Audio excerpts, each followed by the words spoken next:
docteur Pape Kogola ñu ngi kontaan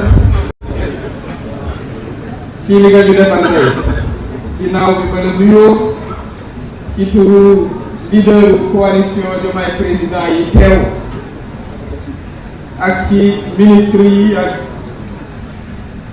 tous les responsables yi nga xam ne tey ñëw nañu pour valider les textes fondateurs de notre coalition ni nga ma ko sante woon ndax le 11 novembre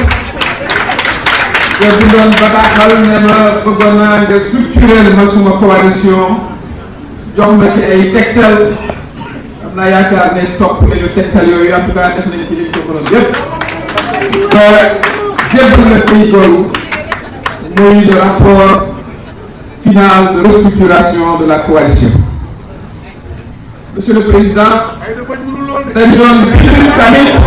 di organiser comme rek di bind dañu doon aussi organiser waale yëf yi pour marcher sur nos deux jambes comme on dit. ci sa fekk rek am na une représentation des maires qui ont décidé de venir vous soutenir. muy ki nga xam ne lañu ci nat muy 280 maires mais leneen ma ci suba yegg nañu 300 maires yoo xam ne ni élection 2022 ci suffrage universel lañ leen fal nga am fii aussi ci salle bi des présidents de parti et de mouvement ñii ba ñu la déggee injustement parce que nag victime la aussi de tout ce qui s'est passé dañu koy fàtte ñu ci bëri taxaw ci coalition Diomaye xeex pour que élection am parce que loolu yëpp ñu koy fàtte ne def nañu bëri am report de l'élection ñoom ñëpp taxaw laxasaay di manifester di nooy ci bombe lacrymogène ba yàlla def ñu ànd ak tout le peuple sénégalais ak tous les partis qui étaient membres sont toujours membres de la coalition ba ñu mën a am ay élections yoo xam ne yi ci la ñu la fale macha allah fal bu rafet ci 54 ñuy doxal ngay doxal en tant que président de la république. Monsieur le président defe naa ne sant Abdourahmane wax na ko fii nag jotaayu politique la di nga ñu may nag expression politique xëy na ñu nekkoon ci administration ñeneen la ñuy taxaw Sénégal yëpp seedal nañ la sa yar mën nañu ko wax sa teey sa bëgg Sénégal ndax ak président de la république nag ñëpp xam nañ dooleem te xam nga sa bopp yow yaay chef suprême d'État yow yaay le gardien de la constitution pour commencer yow yaay président de conseil supérieur de la magistrature yaay am l'ordonnateur des dépenses kon nag fii defe naa ne xam nga bu baax maanaam fa nga toog ñu kontaan nag fa nga toogee il faut que le président c'est moom ñun ñu ànd ak yow ñu am ci mbégte nit ñi aussi rafetlu sa mën a mën waaye nag kilifa noonu lay lan day dal di uuf njabootam yëpp loolu it rafetlu nañu ko bu baax a baax a baax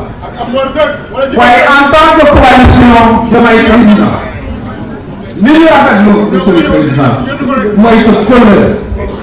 rafetlu nañ sa kóllëre ndax nag ay acteurs politiques ñu ngi suivre nga taxaw ni sama coalition bii nga xam ne moo ma jàppale woon damay continuer ànd ak moom di liggéey ak moom di leen di sant waaye nag président ñii nee nañu doon leen mos a doole ko mukk loolu bi dinañ la fay fukk dinañ la fay junni ci jàppale xoqatal du ñu tax a dellu ginnaaw tuumaal du ñu tax a dellu ginnaaw wax lu ñaaw du ñu tax a dellu ginnaaw dinañu la jàppale ci biir activité yi dinañu jàppale ci li ñu bëgg dans une totale loyauté parce que nag diine ko aussi waaye au-delà dañu jàpp nag aussi ne war nañu la jàppale pour Sénégal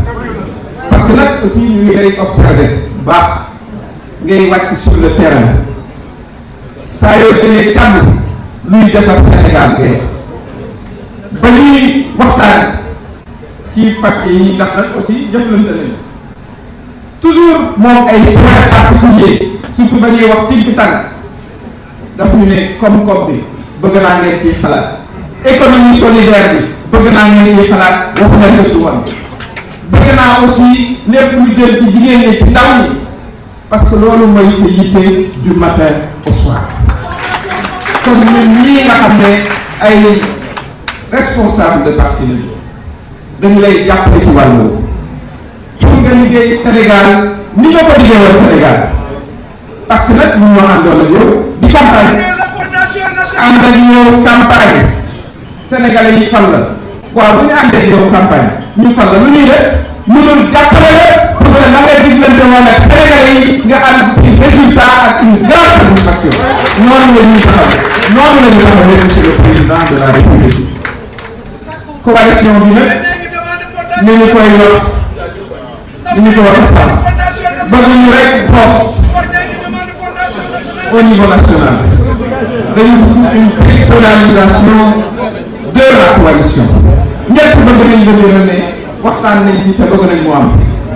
mooy fexe ba coalition bi gox goxaan bu ne mu am ko présence nee naa la 300 maires la ñu ëpp na moitié des maires waaye nag ay leaders yi ci seen parti implanté wu chacun dans tous les domaines de Sénégal bàyyi nañ ko ba dañu ne bàyyi nañ ko ba dañu ne képp leader koo xam ne yaa ngi au niveau national balaa ñoo validé sa taxawaay nga ne yow ca ban gox nga fa ne ca ban gox nga ne fan ngay implanté coalition bi kon double appartenance obligatoire bu nekk kaw wax nag ne dañuy wàcc ci suuf xam loolu jox nañ la promesse bi ne ñu ngi ci danañ ci gën a taxaw ndax nag Sénégalais yi bëgg nañu Sénégalais yi bëgg nañu la monsieur le président de la République te danañ continuer gën a dem wax ak ñoom dans tous les coins et recoins ci ñi nga leen yéene ak ci li nga commencé def te fas yéene conseiller ñaareel bi nga xam ne dinañu ko def monsieur le président mooy communication fi nag ay politiciens ci toog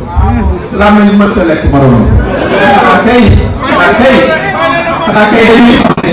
bëgg ñu waxtaane dama sa liggéey waaye bu dee dàgg sante rek comme ni ñu ko waaye du sama kër du sama kër nekk ci plateau yi fii ñëpp jël nañ engagement que dinañ nekk ci émission yi président yi ci ginnaaw da ngeen ñu woo ci plateau yi ñu wax leen li président Bassirou Diomaye Faye yéene Sénégal ak li nga xam ne ñu ngi fi ak li nga xam ne dina ko amal incha allah parce que nag loolu moo ñu war ci diggante ak Sénégalais yi nga xam ne ñoom dañu waroon def nañu ko